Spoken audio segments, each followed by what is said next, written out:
Thanks everyone so much. Really glad that you're here, and I can't express how excited I am to witness this event tonight. And now I will pass it to Tal Sharabi. Thank you, Evan. Hello, everybody. My name is Tal Sharabi. I'm a licensed psychotherapist in Portland, Oregon, and also in Colorado. I recently moved here about 7 months ago or so, and excited to be here, excited to facilitate tonight's discussion. I work in town in synaptic integrated care. I provide ketamine-assisted psychotherapy, and I'm also at the tailgate of my participation at the Psychedelic Assisted Psychotherapy program at CIAS. So that's a little bit about me. As I said, I'm really excited and happy to be here. We have a great panel. And I wanted to share with you that this initiative came from a separate conversation I've had with the speakers tonight. And during a period of a few weeks, I had meaningful exchanges with each person in this panel. And I can summarize it in 2 topics. One of them is the perils of the second wave of psychedelics. And the second topic that came up was collaboration in the field. And that's where the conversation comes up, collaboration in psychedelics, and specifically envisioning the possibilities born out of collaboration, cooperation, and mutual support. But before we start, I wanted to have a few disclaimers. The first one is important for me to say is this is a sample of convenience, which means that these people are self-selected because of their relationship with me and the connection with me. That said, I want to acknowledge the fact that it's not representing diversity in the community and not representing some important people essential in the field. So that said, I wanted you to know that I'm going to leave a little bit of time in the end of the discussion for people that feel that their group is not represented, their voice is not represented. I would invite you to speak up. I wanted you to know that I tried to find someone from the underground work to come and speak up, but it was a little hard to find someone that was willing. So maybe we'll have the opportunity for you to speak up in the end. As you can tell, the sample of speakers here are mostly doctors, and we have an MD, ND, PhD, and we have therapists, LPC, and MSc, LMSc. So that's the representation of where we're coming from. So I wanted also to say that we're not coming with any answers to this conversation. Actually, the intention was behind this event is to come up not with solutions, but to start a conversation. And we're looking up to the community for your perspective and kind of weave this experience together. So I hope that is going to be the beginning of creating this conversation in our community. And that said, before I introduce the panel and let them say a few words about themselves and who they are, I wanted to give the context of what we're talking about. And basically, we're talking about the second wave of the Psychedelic Renaissance and the potential risks that comes up with it. Recently, a friend shared with me a conversation of Rebel Wisdom with Jamie Wheel. And the conversation summarizes this perfectly. So I'm going to post it in the chat in a little bit for you to have a link and you can listen to it yourself. But I wanted to summarize a few of the points. The points in the context of what we're talking about is that all of a sudden there is a psychedelic industry and possibly psychedelic capitalism that we're talking about. There is a sense that this is the Wild West, right? There is no rules yet, no regulation. We're about to do that kind of work soon in Portland, but it's still in its infancy. There's also the need to, we all have FOMO as professionals in the small scale and the big scale because we don't want to miss out on whatever is happening. I feel it for myself, I see it in my friends. We all rushing into the gold in some way or another. And there are different kind of things that happen from this perspective. Jamie Will said really, I love the way he said it. He said a number of well-intentioned folks are realizing that we're in the late stages of the chess game. And then they're saying, oh shit, there are only 3 moves on board and I'm stitched up.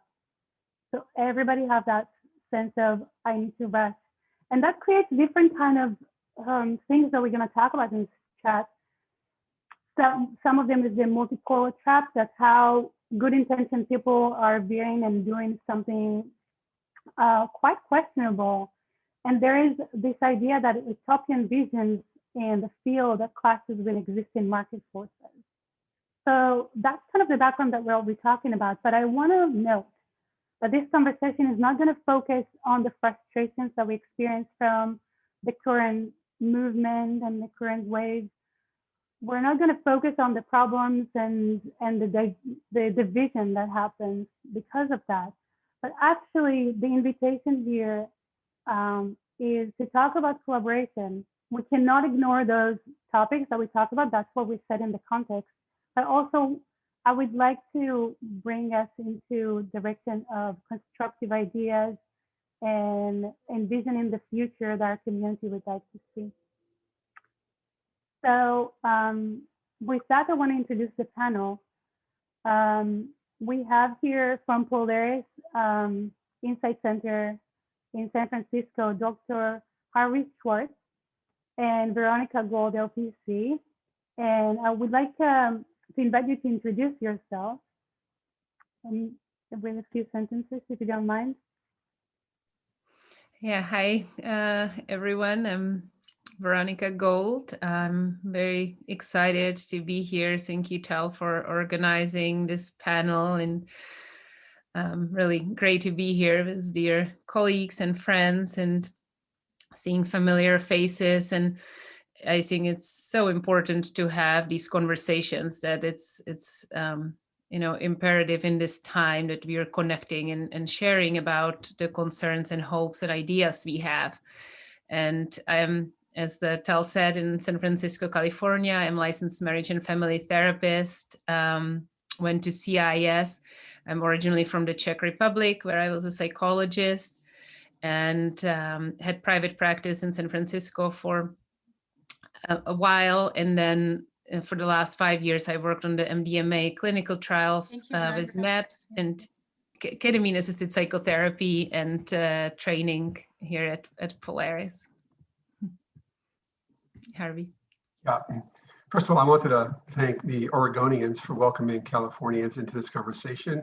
Part of my thing is cross-pollination, hybridization, including clinics cross state lines. So I love that we're talking about collaboration, and the Oregon-California barrier is being broken while we're here. So thank you for that. And I'm a clinical psychologist who's been in private practice in San Francisco, mostly treating dissociative disorders and complex trauma.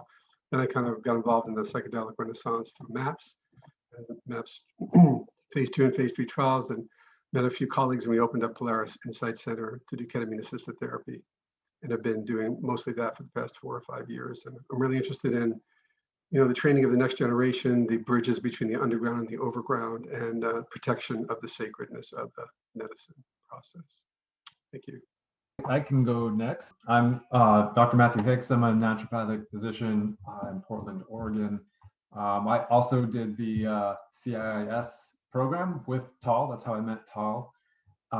Finishing up now, and I've also done some training with Harvey and Veronica, through their Polaris trainings. And I founded a clinic called Synaptic Integrative Care here in Portland, doing ketamine-assisted psychotherapy in partnership with Tal. And also the two of us, Tal and I, have also partnered with Silo Wellness to offer ketamine retreats here in Oregon, and psilocybin retreats in Jamaica as well. And sort of as a disclaimer to that too is, they're maybe don't fit the theme very well tonight. In general, they're certainly not anti-collaboration. They are led by a group of people who have good hearts and good intentions, but are using traditional business models in terms of how they're running things. So there's still that a little bit of that walking the line a bit with them to, hopefully they don't, someday become the big hairy monster that some of us are afraid of, vis-a-vis the we will call it Paula scenario that hopefully a lot of us have read that and are familiar with that. But I just wanted to be upfront and honest about that so far so good. We've done some really amazing work with people in those retreat settings doing this sort of work. Yes, I'm in Portland, Oregon. I'm a somatic-based psychotherapist here. My focus is in trauma and attachment, and also harm reduction and integration. I'm also co-founding the Portland Integration Network with several folks that are here, some are not, and I look forward to sharing that with you today. My passion is hearing all your voices and co-creating together. So I'm excited to hear what you have to say in terms of what we talk about today, and just what comes from your hearts. And then also, I think I'm also trained in the MAPS level 1 and 2, and then also through Polaris's ketamine training. So yeah, I'm really happy to be here with you all and excited to share. Thank you. Thank you, Laura. And we have here Dr. Steve Rosanki. I hope I pronounced your last name correctly, Steve. Would you so kind to introduce yourself? For sure. You did a great job with that. I was 25 years old before I could pronounce it correctly myself, so nice job. You're so kind, thank you. Yeah, but yes, I'm Dr. Steve Rosanki. I'm an ER physician and critical care physician and addiction medicine physician.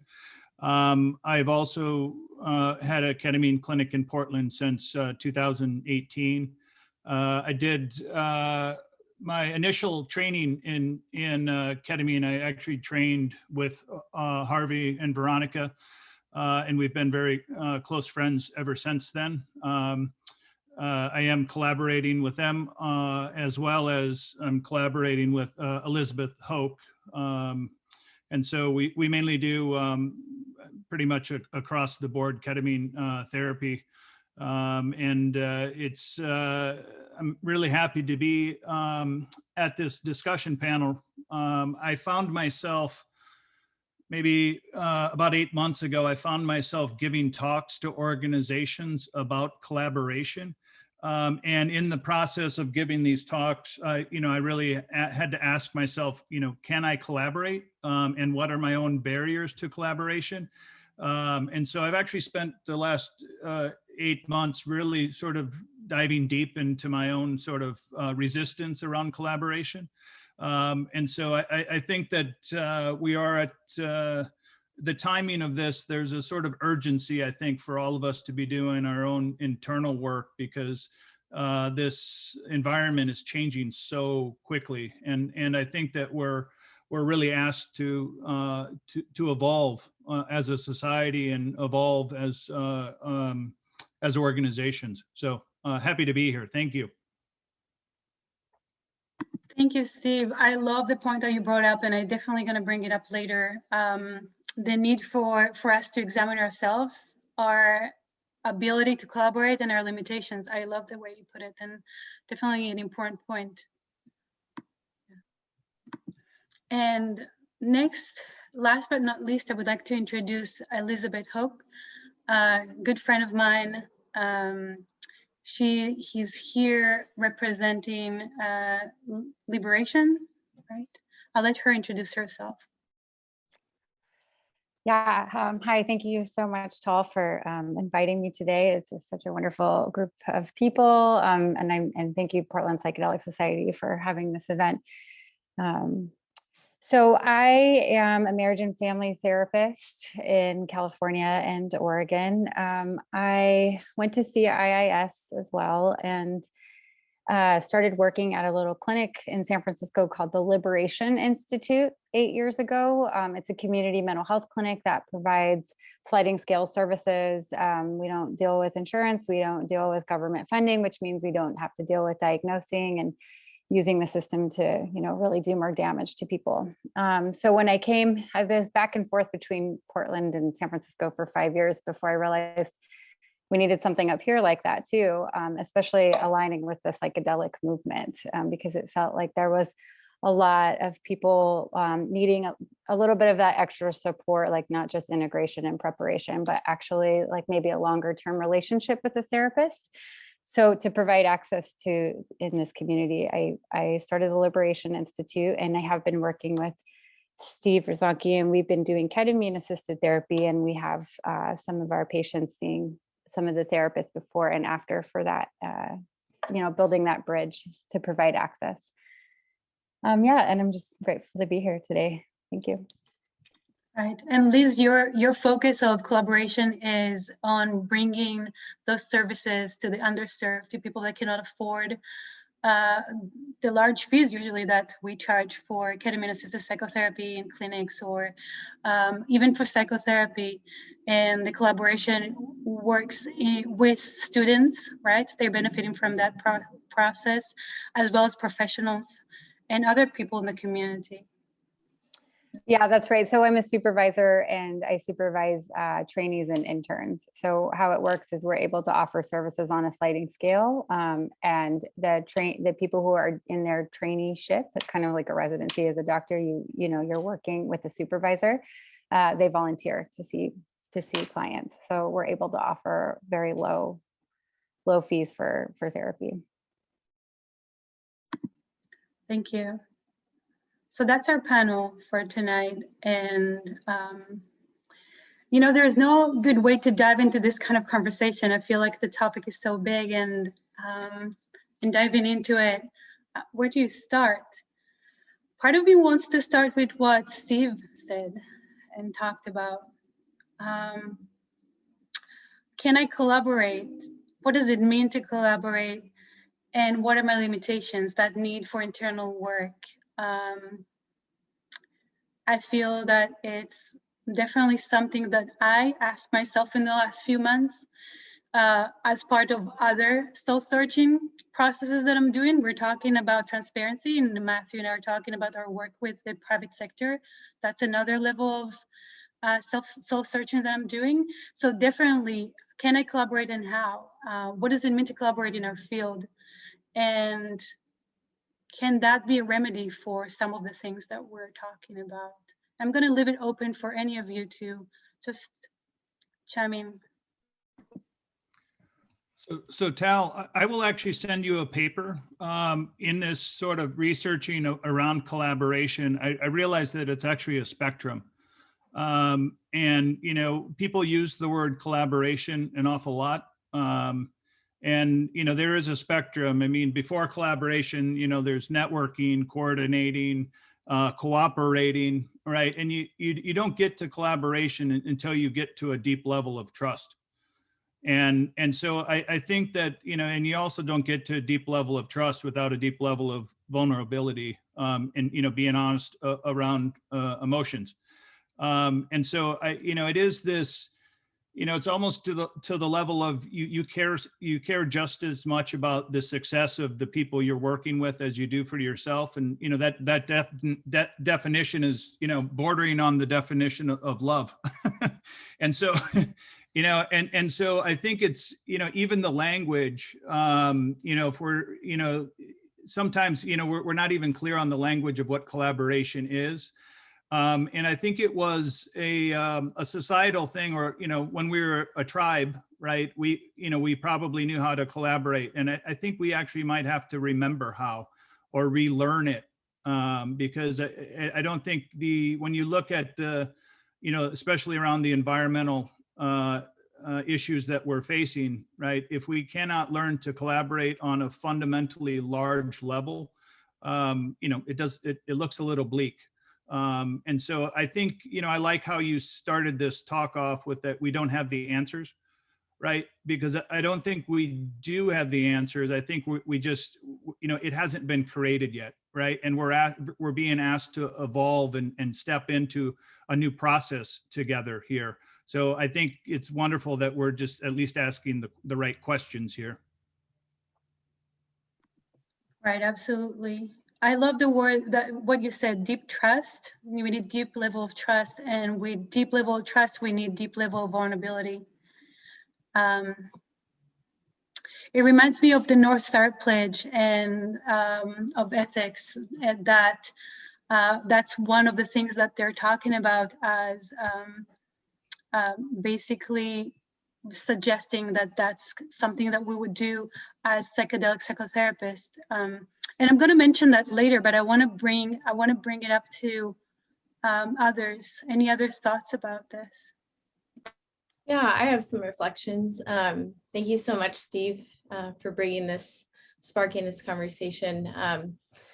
Yeah, I think just what we're doing right now, like here we are all together, just like looking around through the space that we're sharing. Someone made the call, Tal called us in, and we all answered that call together. So the first is making the call and showing up and arriving and creating a container for that to happen. And so I'm just kind of honoring that, like, this is what we're doing right now, which is really beautiful. This is happening, you know, this call to action, to community, to gather, and then to start to ask questions. And then I think the other thread to that, that's the foundation, is to start to listen, is really deeply listen to each other and stay open and curious. And for me, it's to not know, actually. Like, I don't really know. And to be curious I think is another really foundation in this practice that we're all sharing together as we grow together and build trust. It reminds me of the earth, you know, just deep listening to the earth and what it wants to tell us and its messages. And so, you know, it's like, how can we create that container of the earth together and start to express and listen and respond authentically and then give feedback, you know? So yeah, more containers like this where we can call each other in and show up and listen and ask questions and be curious and start there. I'll say another thing about sort of why I'm here, actually. And for me, it started with just noticing my own feelings of sort of not really anti-collaboration, but almost like this sort of competitive instinct that's almost baked into us in our, you know, very capitalist society where something new comes up and everybody wants in on it.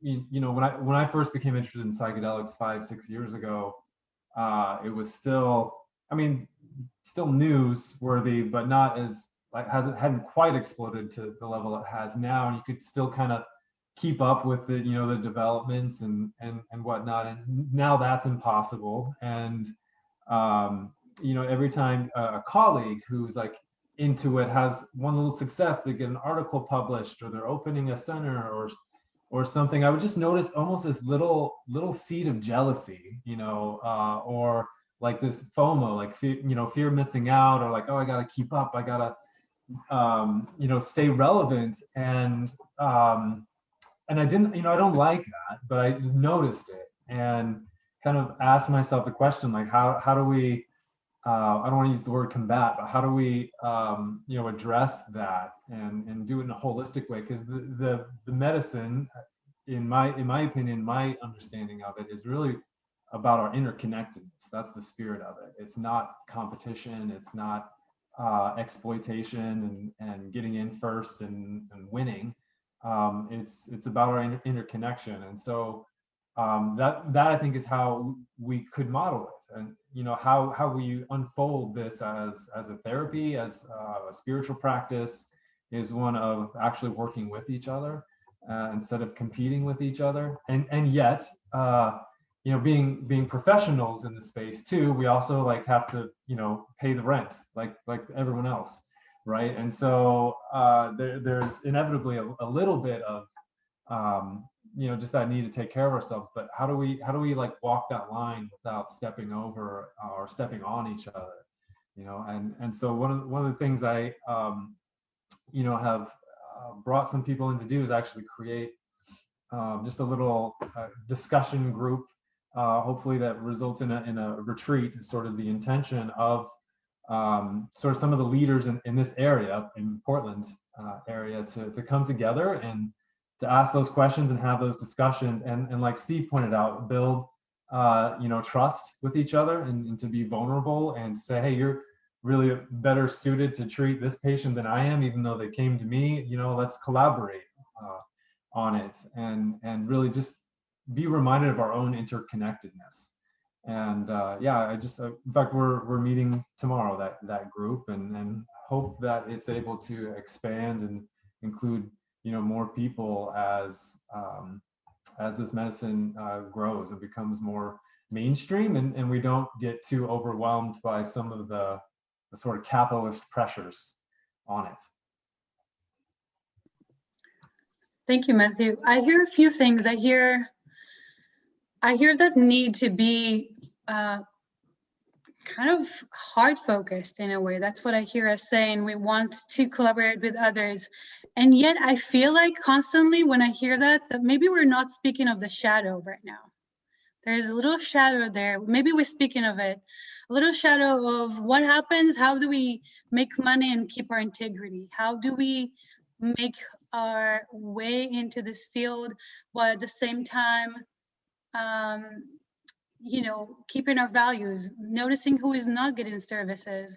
These are really deep questions in the field that are coming up, and for me, they're kind of knocking on my own integrity door and asking me, what is your answer? What are you gonna do? I'm curious. I know that Veronica and Harvey, you've collaborated. So we're very fortunate to have the cannabis and ketamine fields kind of already, we have some lessons to learn from this, I'm imagining. And you practice, ketamine assisted psychotherapy in the Bay Area. You have some unique lessons that you've learned from collaborating with colleagues and from working in the field for a while. I wonder if you can share some thoughts about that.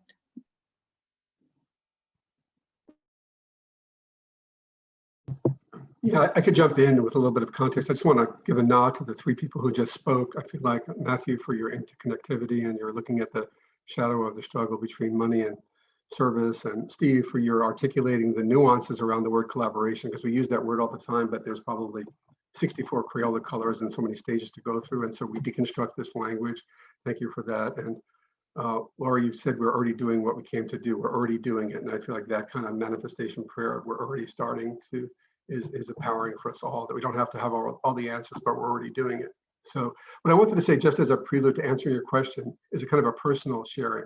I feel like I come to this from a very unusual angle. I was kind of like a hippie gay boy in the 60s and 70s, hoping for collectivity and anarchy and liberation. And the Nixon administration hammered down hard. And what happened in the 80s is Reagan destroyed the mental health system, and everything went into greed and the stock market. And so I watched, as I was coming into my professional life, that all my dreams of collective mental health centers and all that were not what was going to happen. And so I had a lot of grief, and I went into private practice partly out of flight, really traumatic flight from the level of narcissistic, sociopathic, academics, competition, rivalry that I saw, that my spirit just really wasn't really interested in dealing with. I didn't feel like I could cope with deep healing with patients and deal with that pathology. So I kind of took refuge in private practice and did my own thing, and had my own little kind of consulting world. But then when the psychedelic movement opened up and knocked on my door, I felt like, oh, this is it. This is the rebirth. This is what I waited for. This is the second coming of what I'd hoped for. And so for me, it's almost like I was so steeped in collectivity that I feel naive. I feel clinically very sophisticated, but very naive about handling what's happening in the psychedelic renaissance. And so because I have such a kind of innocent, almost boy-like relationship with collectivity and the idea of the psychedelic renaissance, the bumps that have happened in the past few years for me, and the recent Compass event, and all this, it hits me almost like re-traumatizing me around why I fled from mental health in the first place. And so I want to answer your question by just giving that context, and I feel a bit shaken up by what's happened in the past couple of years. And my heart, so I know we're not going to focus on the negative, but I feel like it's a context of my own heartbreak and my own part professional. of admitting the shadow is bringing it up a little bit, but then, I don't think that we can construct anything if we don't admit what's painful, what's going wrong, what's not working. So when you're talking about being naive, I hear disillusion, I hear maybe heartbreak, I hear maybe even concern. So would you like to share a little bit more about that? Yeah. All of that, I'll get to the positive side in a moment, but all of that, but really almost like I don't know that I know how to professionally take care of myself in a field that's so full of this kind of energy. And I don't want to take flight. I'm not going to do it because I have a commitment to the field. But there's a part of me that just goes like, this is the same thing happening again. This is the 80s all over again. What the hell, But anyway, so on a positive note, I will say that in the Bay Area, we've had some really beautiful collaboration. And I don't mean to be so gender biased, but I think it's because of the women leaders in the Bay Area. I really think that, women have a much better understanding for a lot of different reasons, not to idealize women. We have the Republican female species, which is a whole other thing. So I'm not saying all women, but that there's something that the women leaders in the Bay Area began relations with each other, kind of a sisterhood. Even if there were male co-leaders, it was the women who really gathered, the women who stewarded, the women who made the plans to get together for the gatherings. And so that's a big thing I need to sort of acknowledge, that's, what happened in the 60s when the women were kind of behind the scenes in their knowledge. Now it's important, I think, for the men to support the women to take a leadership role, because they have something innate that, that we need to learn from. So that's what I think happened in the Bay Area. And then it led to different kinds of, weekend retreats and meetings and gatherings where, or crisis calls between the women when a problem was happening at each other's clinics to give legal advice or counsel. And, there was never a sense we're talking about 3 clinics that are very close to each other. Your clinic, Polaris, Healing Realms, and Sage. Yes. And all 3 of you are not competing and just working in collaboration together. Yes, and occasionally going away for meditation retreats to learn and to kind of practice together. But also, I think just like the women in private phone calls, problem solving at 11 o'clock at night that I hear about, because I'm not on those calls. I think that's an important part of what's keeping kind of that thing together. And then just a little side note of, what I did was, I had to do a presentation, and so I just picked somebody from a different clinic who I didn't know at all very well, but I had a good feeling. I said, "Do you want to do this together?" I could have done it with Veronica really easily, because we work together, but so this made me know that we all have to cross out of our clinics and cross out of our modes of practice, so I'm a psychoanalytic type, so I'm learning somatic work, and I think the DBT people need to go to a Jungian conference, and I think, everybody needs to hybridize now. The Psychedelic Renaissance is a time for cross-pollinization, because the mental health field has become siloed in, you're either a cognitive therapist or you're this kind of therapist, and it's what happened to, how did we get balkanized? So I think that the other thing is for us to cross-pollinate. And so I had this beautiful experience of getting to know somebody who I didn't know by creating a project together. And I recommend that people just do that. Just go to somebody you don't know that well and say, I'm not going to present with somebody at my clinic. I'm going to present with somebody at the clinic across the street. Yeah, so I love what you're saying.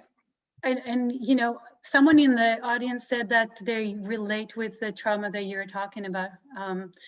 And I bet that other people can feel that as well.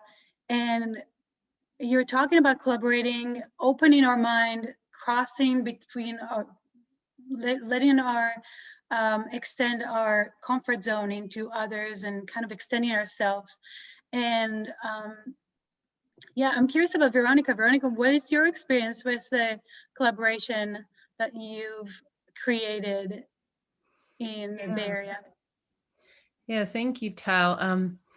Yeah, it's been wonderful to hear kind of my colleagues here sharing. And, one thing I think that I personally come from is that, there is collaboration, cooperation, cross-pollination, and, we're working with the medicines. And so it's the relationship we have as the medicine and allowing the guidance of the medicine for the field as we are moving forward. And that when, there is these things about fear of missing out and what do we do next, and is there a competition or,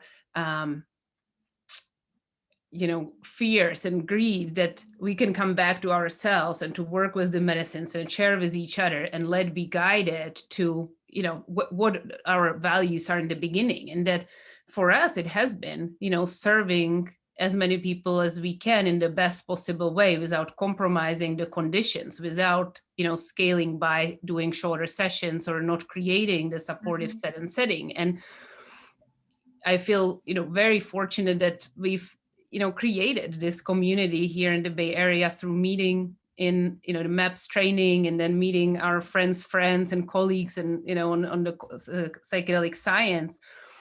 And as Harvey said, collaborated together. And that, it hasn't been difficult in a way, because there is coming back to the, kind of the trust that there is enough for all of us. And there is so many people who need this work. And, you're talking about the scarcity. You're talking about coming from a place of scarcity versus coming from a place of abundance. Yes. So, and having to come back to that, but that, just things that we spend time creating and researching, and that then we can share it with each other. And so that, we're all kind of been doing that. And so that has been kind of facilitating the collaboration between us, and the relationship and the trust that we've been, building with each other. Mm-hmm. Yeah, absolutely. And it brings us back to what Steve said at the beginning, right? That it takes a lot of inner work, looking at our own challenges with collaboration. What does it mean? And actively reaching out for each other. I also hear, this kind of collaboration reminds me of what Laura is doing, Laura Riley, with the Portland Integrative, right? Laura, are you there? Yeah, I'm here. Yeah. Could you introduce your idea, because that is basically in the heart of what we're talking about here. Yeah. I'm just so grateful for, again, your voices, and your hearts, and recognizing the shadow, the challenges. And to me, that feels like a breath, like I can take a deep exhale to have permission to kind of show up that way with each other, and really be real. So the integration network came out of my own, probably my own scarcity, my fear of scarcity too, and competition. I grew up in a very large family. I have a twin sister and the youngest. And I was always trying to have a voice and a place, and then just being a woman in our culture. So, it came out of 2 years ago, seeing that there's a lot of movement and momentum coming in, and a lot of passion, and a lot of excitement. And then also my desire and deep longing for belonging together, and creating spaces for that, and like a home, a sense of home. So the Portland Integration Network is like I would say it's a home to support and hold everybody in this work as a community. Because I think, again, like I said in my earlier point, I think gathering and having a space to first come together is the first place where we feel we have place. And so, it's an online platform, but greater than that, to hold private practitioners from a multidisciplinary approach. So integration, harm reduction, treatment is, in our perspective, holistic. We're not just professionals that are licensed. There's coaches, there's massage therapists, there's other folks in our community that are passionate and trained in this work. And so, it's about collaborating. It's about sharing resources. It's also about community, isn't it? It's about community. It's about, joy too. Like, I think that's a huge thing, is remembering what brings us joy in this work. Why are we here from our hearts? I think Veronica really alluded to that, listening to the medicine of the heart, and the medicine speaking through our heart with each other, and the shadows part of that too. And so, on a practical note, this platform hosts groups and consultations that are held by providers in our community. I'm doing an expressive art movement and dance with Alyssa Gursky from Solstice. I'm working with Brian Pilecki. What initiated you to create that? Where that need to collaborate came from in terms of, it sounds like you saw a need in the community. Yeah, I see a need because there's such amazing things happening. We've got so many people, and I'm like, how do we come together? Because I'm not interested. It's like, it's not interesting to have them over there and they're over there. And it's like, you know, we're all here together. Matthew alluded to also interconnection. So like, how can we come together and see each other and what each other are doing and collaborate?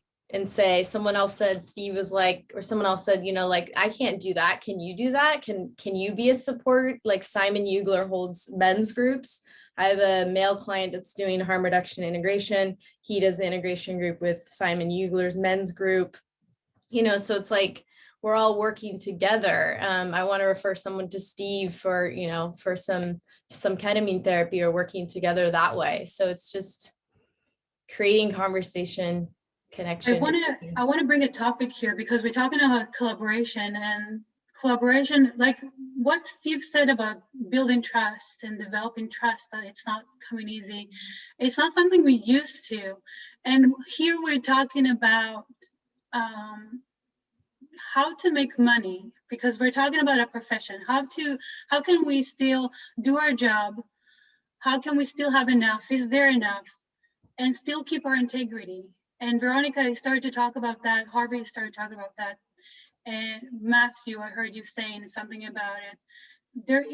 It's kind of in the periphery of what we're talking about. And I wanted to bring it in the focus, in the center a little bit, and see if we have any comments about that. Well, you know, I have a couple of thoughts, and one of them was sort of echoed by Sebastian, who put some comments in the chat about creating sort of a commons for these ideas, music playlists, and therapy protocols and whatnot. And I know I've talked to Laura, we've had conversations about having sort of cooperatives, looking at like cooperative business models for sharing resources, retreat spaces, clinic spaces, and kind of cross-pollinating, which is the term Harvey's used several times as well. And I love that idea, and looking to other models that work. And, you know, one thing that comes to my mind too is like credit unions, for example, to kind of use an analogy in the banking industry, where the laws and regulations are very much in favor of the big banks, but we have these credit unions, right, who are like nonprofit banks, offer very similar services, and they have shared branching, shared ATMs, you know, and they offer basically the same thing. And I think we could kind of follow suit in many ways. And one of the difficulties in that is sort of in the legal structures, because psychedelics are kind of interesting in that they often require you know, a physician and psychotherapist. It creates sort of a headache, as many of us know, for therapists who can't employ physicians, and how all that works, and contracts and whatnot can be difficult.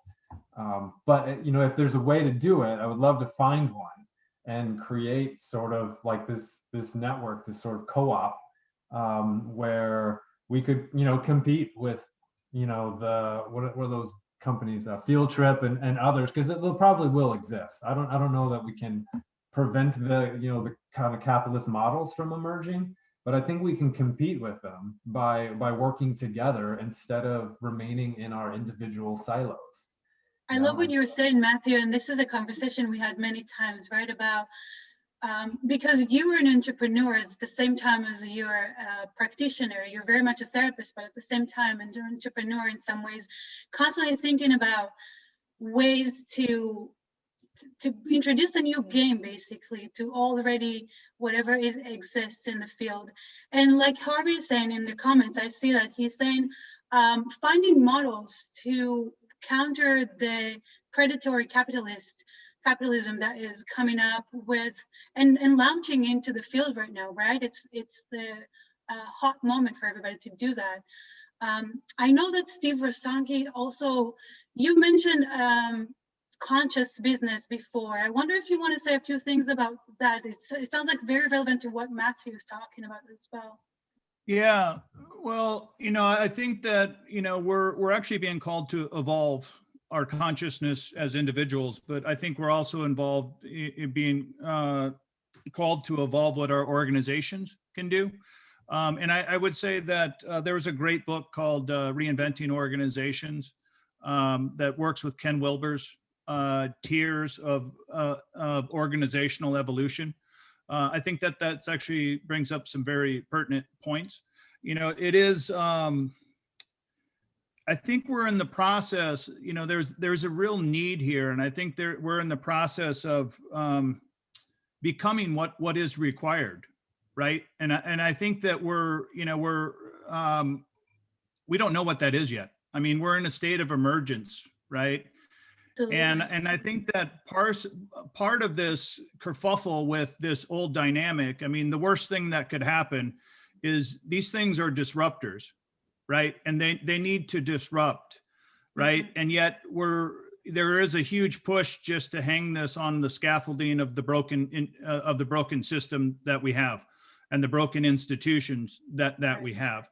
And so I think that there is this scarcity mentality that is, based on fear and fear of missing out, and people will make their compromises, right? But I think we need to use fear, not in a way that, but we should be scared that we do the exact same thing we've always done. That there is, this isn't just the psychedelic movement. This is actually a consciousness movement. And I feel that, I get in that old fear state of, oh my God, this is, the fear of missing out. We all have that. But, I think that it settles me to think that this is actually consciousness, and it's actually been around for a very long time. And, we have time, we need to, when I focus on that, it settles me. Right. And, there is this understanding of,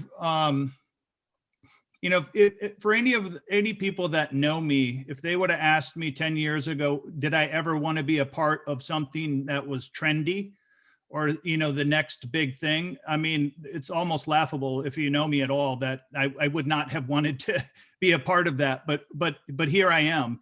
And so I think if we can focus on that, that this is consciousness. Right. And all of the things that the resistance to cooperation, fear, right, making that conscious. I mean, oh my God, in the middle of this global pandemic, what it's done globally is ripped fear out of the subconscious space up to our conscious level that we actually have to look at it.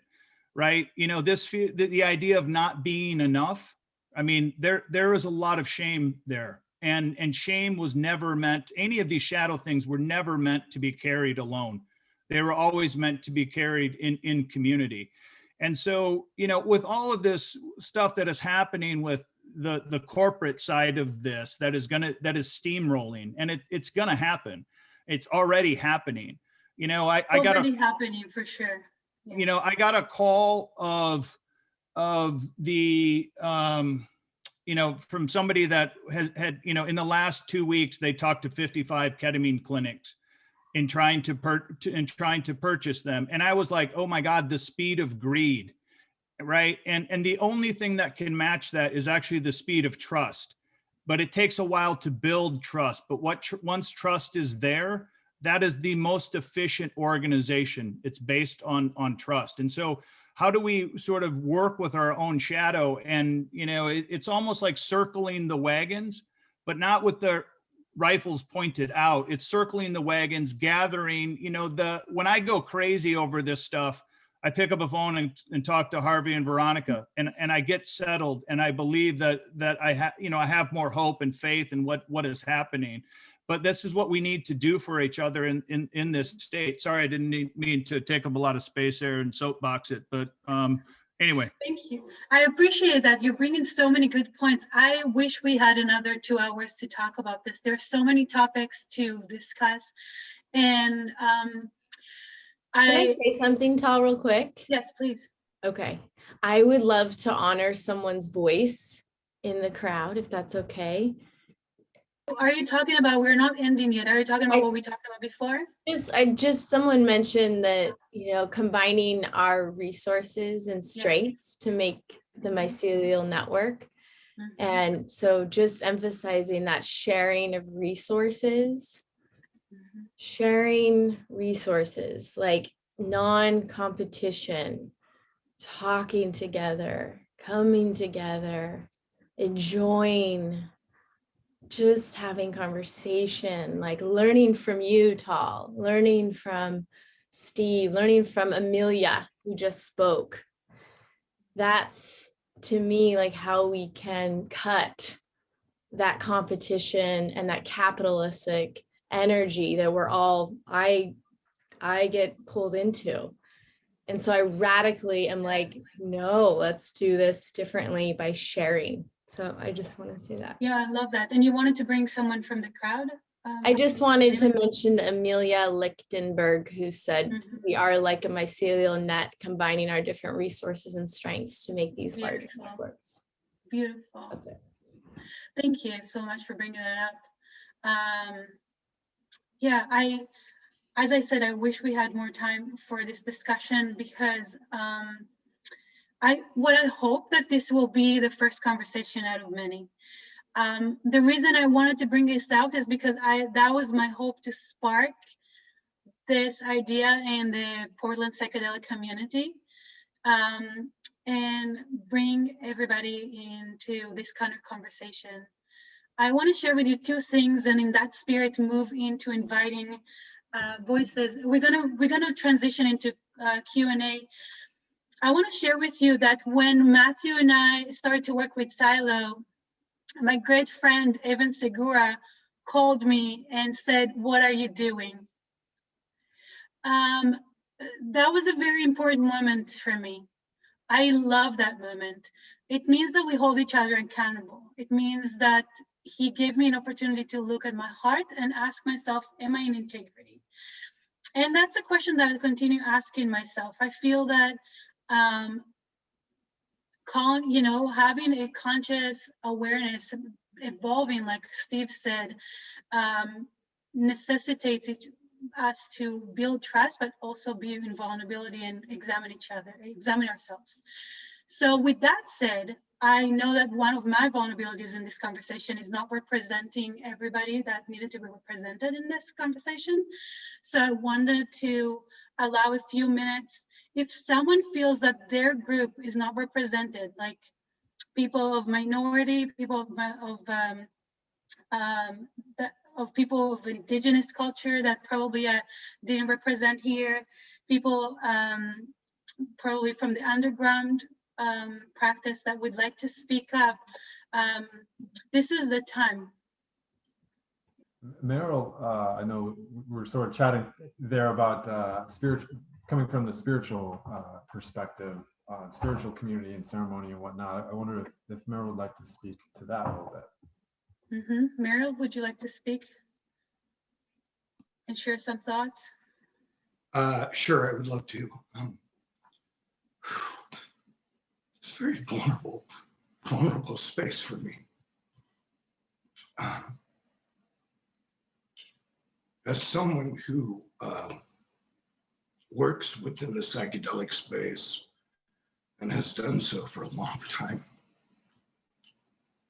not in a non-therapeutic manner, in a purely spiritual and one could say religious manner, as ordained clergy, as the above ground psychedelic space evolves, I haven't felt that there's a lot of space, and that I have to adapt myself to meet this model that's coming through in a much more clinical and therapeutic manner. I have been honored to be able to work with Veronica and Harvey and the crew at Polaris to be invited in as a non-clinician into the ketamine-assisted psychotherapy training, which has been hugely expansive for me, validating a lot of the work that I've been doing over the last 13 years myself. And I honor and respect organizations like CIIS, who have been specifically putting out the intention to work with more clergy in this particular arena. Because if this is not going into the deepest aspects of our spiritual selves, I don't know what we're doing. And so I feel honored to be here and to know many, many people who are here. And I'm still trying to figure that out. How do I fit into this model of what's going on when I've been working with such a very, very specific model for the last dozen years? Right. And all How do I fit is such a good question. I think that so many of us asking that question right now. How do I fit in the future, or the new paradigm that is coming up, the new movement? And there's so many moving parts we don't know just yet, right? And that's so uncomfortable. I just know that my heart is wide open and feels extraordinarily vulnerable in stepping into this space. And yet I recognize that there's absolute power in that vulnerability, as Steve very, very adequately spoke to. And trying to figure out what that's going to be. And, you know, again, as Laura mentioned, it's the not knowing. I don't know what it's going to look like, but I'm open to being aware and finding that out. And so I really want to kind of honor the people who have done the underground work, who've worked in ways that deal with people's spirituality and in those models where a great deal of healing occurs that is not in any kind of traditional therapeutic setting. So just recognizing that. So thank you. Thank you so much, Marilyn. Thank you for speaking up. Absolutely. Yeah, appreciate it. Yeah. Anyone else? Yeah, I'd like to share a few words. Yeah. Is my audio coming through okay? Mm-hmm. Yes. Yeah, I, as someone that's been sitting with other people with the medicine for the past 2 years now, I think what I would also like to continue to see from people that have lots of letters after their name is the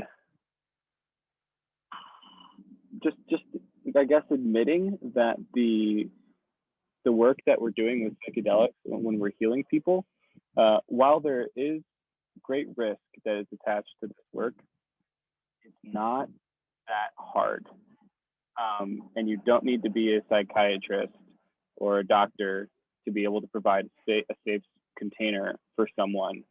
And if we want to heal as many people as quickly as possible, it's going to take a lot of other people than people with licenses and certificates and degrees. And so I guess I'm calling out to the above ground licensed professionals to extend a hand where it's needed, but also to extend acceptance that there are people that are going to be able to provide just as safe of a space and just as positive and transforming healing that don't have your degrees, but they're going to be able to do just as much work.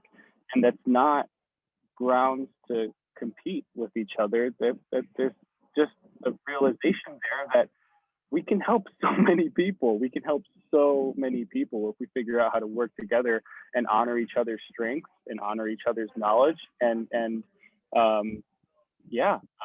lift each other up. So that's all I wanted to say. I also want to say thank you to Tal for being here. I think you're bringing a really good point, which everybody needs to be included in this conversation. If we want to create community, if we're talking about collaboration in the field, if we're talking about the future we want to envision, everybody needs to be included in this conversation. And I'm really grateful that you brought this up. Thank you. Would it be okay if I just said a short bit and maybe mention the Sangha? Is this okay? Okay time? Can you do it shortly, because we want to move to Q&A? Yeah, I also wanted to introduce Carolyn Fine with the Portland Equity Project too. Yes. So Laura, that would be after the Q&A. Is that okay? I timed it. Yeah, that's really fine. Okay.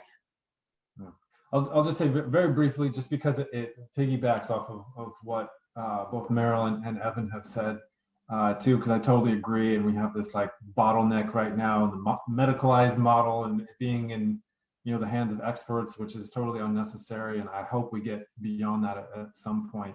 And it can return to a spiritual practice, where it should be, and hopefully in time our culture will mature around these substances and whatnot.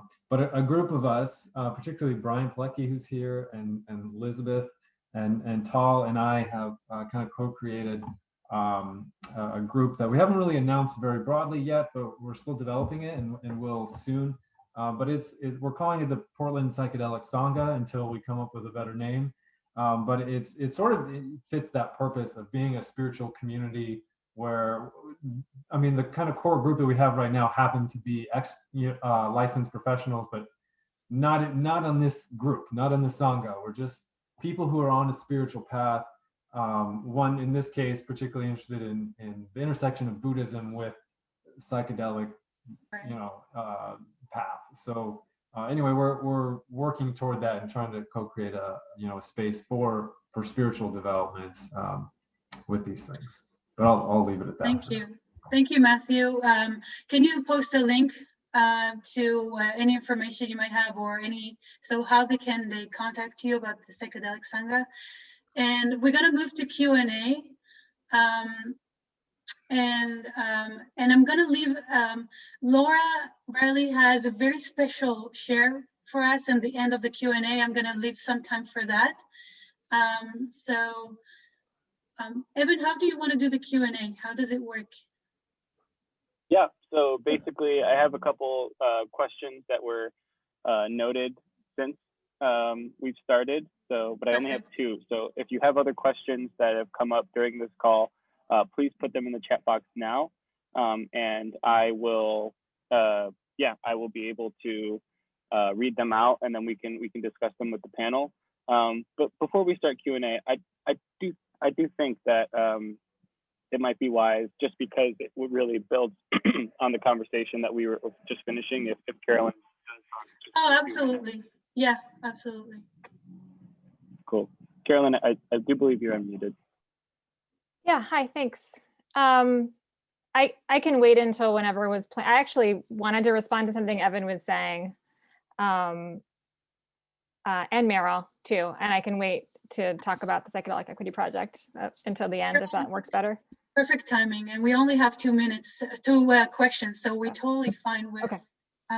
Yeah, please go ahead. Thank you for sharing. Thank you for having me, and thanks for this conversation. I appreciate everything I'm hearing, and I'm really just appreciating the kind of the soul searching that's happening, and really feeling also the need to slow everything down. Everything needs to slow down. And just because there seems to be a frenzy whipping up around us, we can sink into our roots, and we can, those of us who have been holding space in this community can continue to do that. I want to acknowledge my privilege as a white woman to be able to talk pretty openly about my work.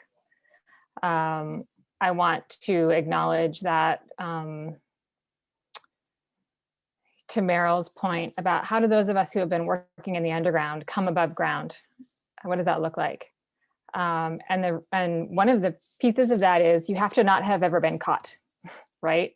You have to have played the game really well. You can have engaged in the criminal activity that has led to the legitimization of this modality, but you can't have been caught. And so I think we really need to look at how what we're talking about intersects with the war on drugs, and who is in our community is the most impacted by that, who stands the most to gain from that, and who stands to lose. Should I just say a little bit about the psychedelic? Yes, please. I'm so happy that you brought these points. These are really important points that you're bringing up. And it definitely touches to definitely what we ask to the other voices that are not represented to be represented. And thank you for doing that. Yeah. And please share with us, because it sounds fascinating to me what you're doing, and I'm really excited about it. Oh, thank you so much. I want to acknowledge that I'm going to be talking about a BIPOC-centered healing center. And that is a little weird as a white woman to be doing that. And I want to echo these ideas that what we really need to be doing is listening. And at the same time, using my voice to talk to other white people about equity feels important to me. So the Psychedelic Equity Project has been around for a few years. I co-founded it with a couple of women of color to try to create some safer spaces.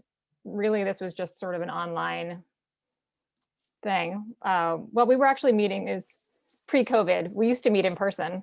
It was the beginning of affinity groups, basically, in the psychedelic community in Portland, so that folks could have an opportunity to talk about their work with psychedelics and explore that path without having to deal with all the other stuff that comes up in society. And we have now moved into the real world. We have a healing center on Broadway and 19th. I'll put the link. We don't have a website yet, but I will put the link that kind of like lays out the vision. I wish my partner Gabe could be here tonight. He's really been the visionary for this next iteration of what we're doing.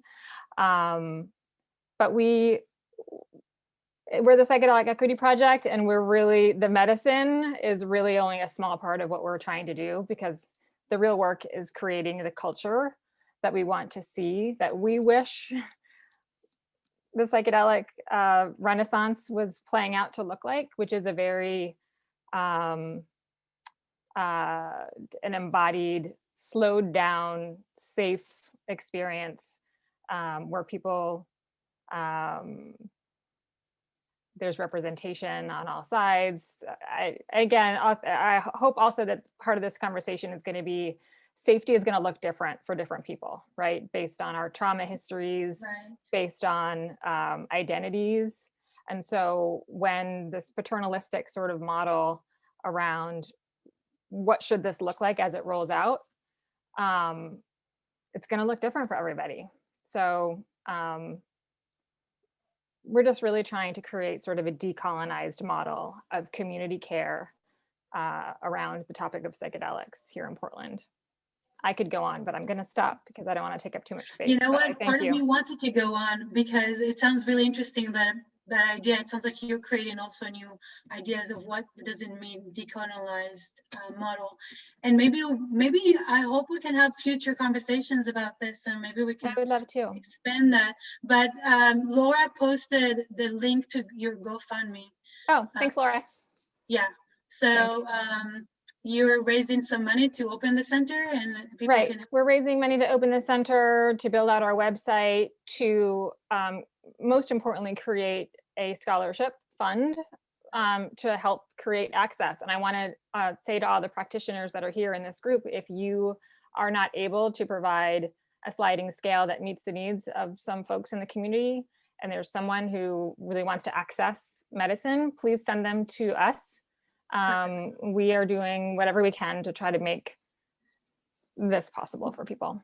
So thank you so much for yeah, that's wonderful. And so I would like to call on those white folks in this group who occupy positions of privilege, economic security, that if you have benefited from this work in your life, that you share and help create opportunities for other folks in the community.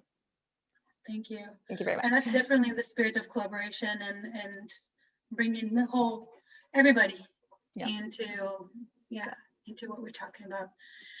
Thank you. Thank you. So with that, we're going to move to Q&As. We only have a couple of questions I heard, but Evan, would you be so kind to introduce the questions? of course. One moment here. So, first question that I noted was from John Hawk. To those of you who have active practices, how do you see that surviving the capitalist onslaught in the space, or as I expect, we'll have two models, the capitalist and the underground?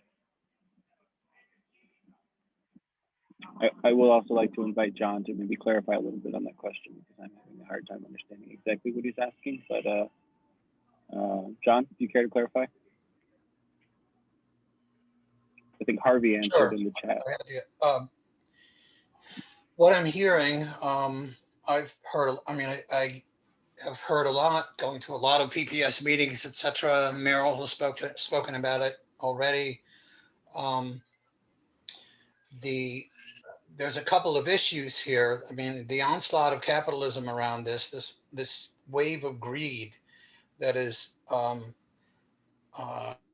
trying to absorb the psychedelic space is strong and getting stronger. In fact, Blaine put up an article that I recommend everyone take a look at to see how many patents are out there for people preparing to get into the space and how many VCs are literally drooling at the amount of money that can be made. So my question is sort of twofold. One, for those of you who have active practices that are making a living doing this, how do you see this being kept affordable for those who can't afford it? And how do you, and Carolyn, I appreciate the work that you're trying to do. I get that. How do we bridge that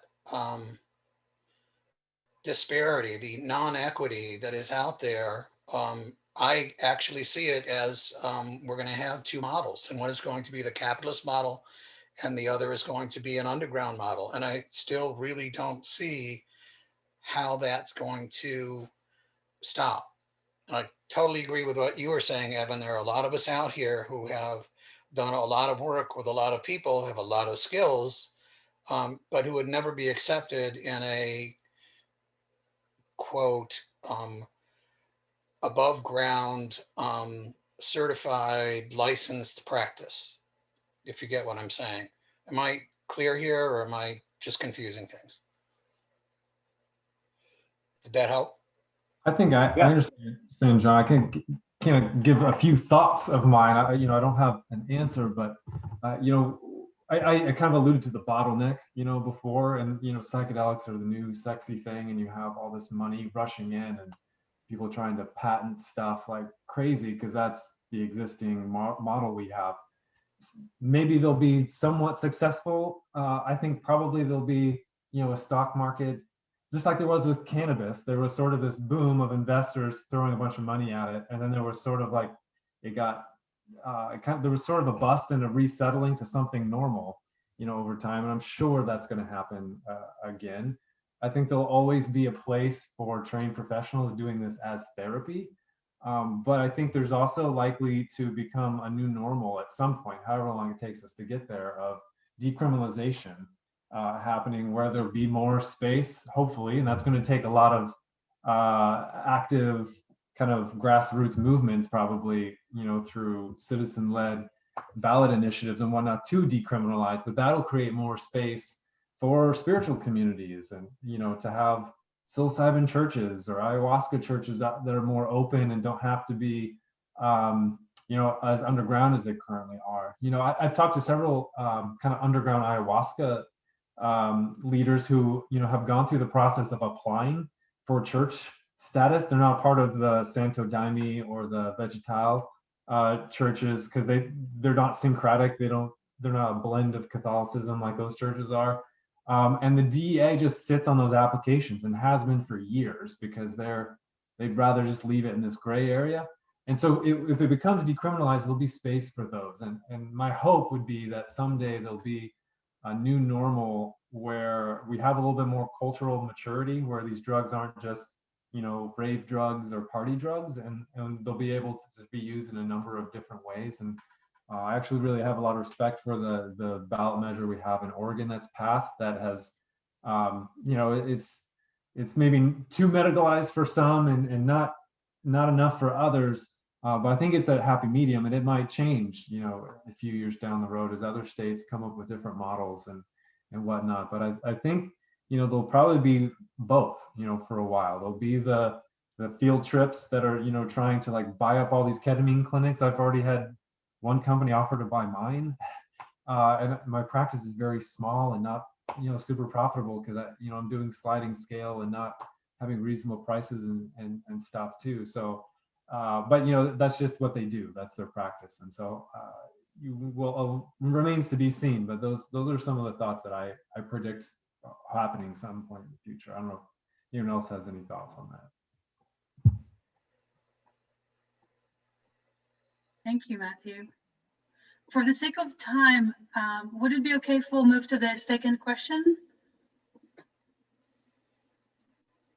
Evan, what do you choose to do? What do you think will be a good idea?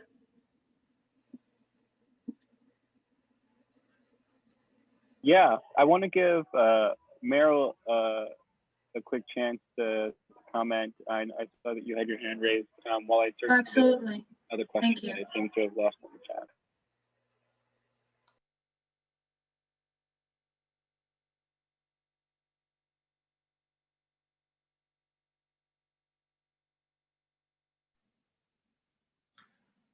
You know, I don't know what my hand was up for. It was in response to somebody, but just to speak to what Matthew was just saying, you know, a bit ago in regards to religious structures and such, you know, DEA is completely stonewalling on religious organizations putting Religious Freedom Restoration Act applications in. Soul Quest Church of Ayahuasca in Florida is an excellent example of that.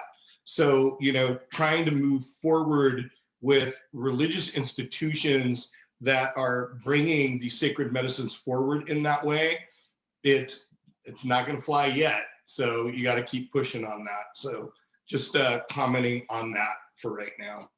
There was so much good material going on. I can't comment on all of it, and I feel like I'm taking up a lot of time. So I want to really honor the conversation here. Meryl. Thank you, Meryl. Yeah, so what might be best is with the remaining 3 minutes, you can maybe share about what does this series look like going forward? The collaboration in psychedelics talks at PTS. Will there be a second one? What happens next? Well, thank you. First, I want to share that this is such a good conversation. I wish we had more time for it. I took some notes. I love different things that we came up with, right? With Matthew talking about bringing people together, and Laura talking about the heart and the work that we're doing. Steve with this, like, Steve, we're talking about trust and vulnerability. Harvey and Veronica, I love the wisdom and the experience you have. You're such a wealth of knowledge. I took your trainings in Polaris, and you know, there is some kind of spiritual and emotional depth that you bring that I'm really grateful for. I'm really grateful for everybody in this community, and these are my friends. These are people that are close to me, as I said. So I'm really grateful and that this conversation is already happening around me. I want to expand it and open it now to the community. I feel like this is my hello to the community. Hi, I'm Tal. I'm here now and part of Portland and part of Portland Psychedelic Society. So part of your community. So if you want to continue this conversation, I shared my email with you in the chat. I saw that there were other shares. Laura shared the link for the integration network, and there was amazing conversations in the chat. If people are interested in this to continue, definitely that's something that I'll be interested in having more of, either facilitated by me or not, but having this conversation moving, envisioning the future we want, continue with that soul searching, looking at different aspects of it. There is so much that we didn't talk about. There's so much shadow, personal growth work, light in the end, probably, and other things that we can talk about in envisioning and creating the future we want. So I'm definitely happy and open to that. Thank you so much for the panel. Wonderful contribution. Really, I feel like I got a lot of food for thought, for sure. Evan, thank you for your help, as always. Yeah. Maybe we can thank have. you, Tal. Yeah. Go ahead. Is there any burning note from any of the speakers? Any burning comments, something that was not said before we end? And before any burning shares, let me just advocate for the feedback survey, which there's a link in there. That way we can know what you liked about this, what could have been better, and we'll continue to respond to your feedback, everybody. Thank you.